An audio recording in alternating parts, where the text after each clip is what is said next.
What we are witnessing now is a continuation of the war on Iran. It seems that the United States is reneging on the points which were agreed upon and upon which a ceasefire was established for 60 days.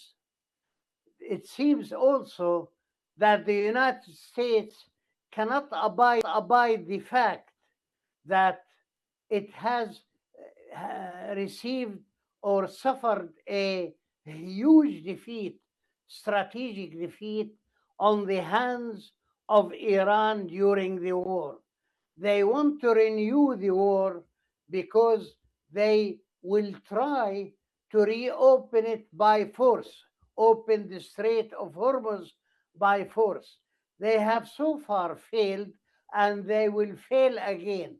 But the Strait of Hormuz will be the most important factor affecting the global economy and global prices.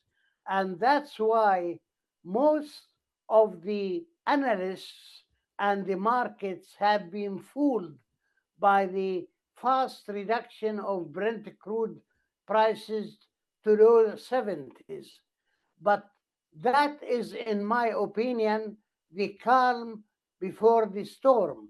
And the storm will start the minute major consumers of oil like China, the United States, the EU, and India start to replenish their strategic and inventory reserves.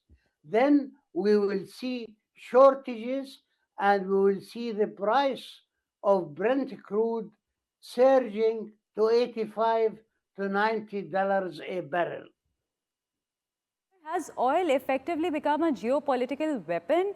Once again, are energy markets now being influenced more by military strategy than by supply and demand?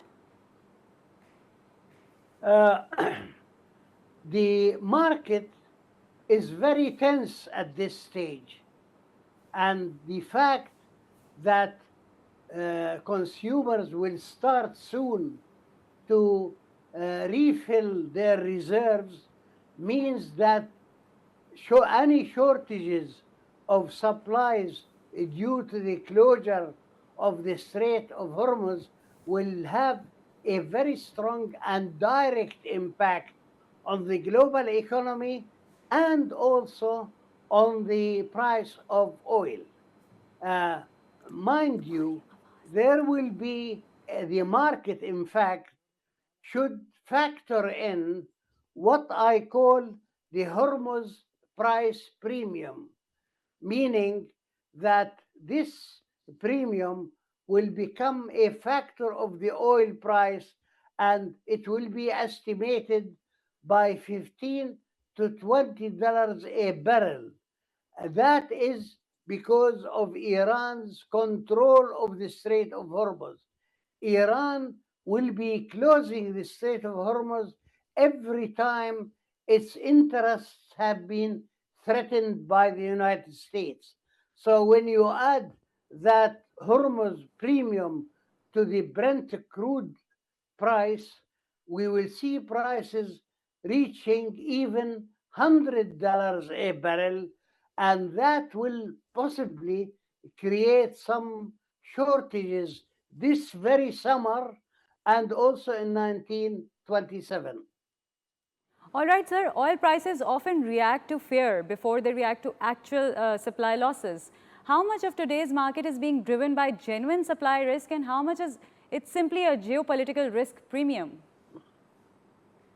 If the Strait of Hormuz remains closed, of course, prices are going to rise and supplies will be in shortage, which means that major consumers will have to withdraw more of their strategic and inventory oil. But these are virtually depleted. So there will be a huge difficulty of finding oil supplies. And that's why I see prices soaring higher, much higher than they have reached even during the war. And that is a problem for the global economy because that will affect the growth rate of the global economy. And as I said earlier, it will result in some sort of supply shortages this summer and in 2027. There is no way around that except by the reopening of the Strait of Hormuz. Strait of Hormuz will not be opened as long as the United States is resuming attacks on Iran. The Strait of Hormuz is Iran's strongest strategic deterrence against American attacks. Sir, beyond oil prices, what is that single biggest risk that policymakers should be watching over that basically financial markets are maybe overlooking? Well, if the global economy is affected, the financial markets will be affected because when the oil prices surge beyond $100 a barrel, it will cause a real impact on main consumers because they will have to pay much higher prices for whatever available oil in the spot market. There will be a huge competition between the major consumers, and with that in mind, the price will shoot up. Of course, those who cannot afford the price, such higher prices, will have to suffer the lack of energy resources, and their economies will slump and will possibly goes into depression, and the global economy as a whole will start to shrink, and that will affect the United States, the to some extent China, and of course the European Union in particular, because they are vulnerable to higher oil and gas prices, particularly that they are preparing now to start storing gas for the winter. Finally, has the world become dangerously complacent about the Strait of Hormuz, assuming that it will always remain open despite of the repeated crisis? As well as, if you had to give one advice to the world leaders today, what is the single biggest mistake that is that they should avoid to prevent the crisis from triggering a global energy shock? Uh, are you able to raise your voice and repeat the question? All right, sir. My question was that has the world, in your opinion, become dangerously complacent about the Strait of Hormuz being open always, despite of the crisis, as well as what is that one advice that you can give to the world leaders to avoid one mistake that could prevent this crisis from triggering a global energy shock? You and I know that Iran will not open the Strait of Hormuz as long as there are American vicious attacks against it. As I mentioned at the start of the interview, the Strait of Hormuz is Iran's strongest strategic weapon to defend its national interests. I cannot see Iran reopening the strait as long as America continues its attacks against it. Actually, I think I can see long from time from now that the strait will be closed and reopened intermittently every time there is a problem with the United States. Why? Because what the what the Strait of Hormuz is being subjected to are two factors.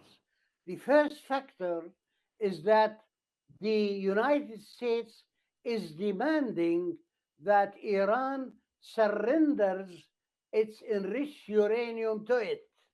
On the other hand, Iran will never surrender that because it's part of its national sovereignty.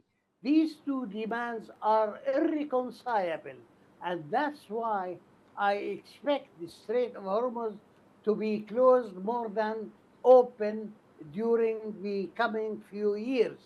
And this means that the world will be facing a huge supply problem, huge prices which could exceed what the global economy can tolerate. I have always, through my research, maintained that the global economy can tolerate a Brent crude price between 100 and $110 because that will stimulate global investments in oil exploration and expansion of production capacity to meet global demand. But as long as if the prices exceed the 110, then the global economy cannot tolerate that. And that means a collapse of the global economy and unemployment and shortages of food production in the world. We will be in a very critical situation for the whole world. All right. Thank you so much, sir, for joining us.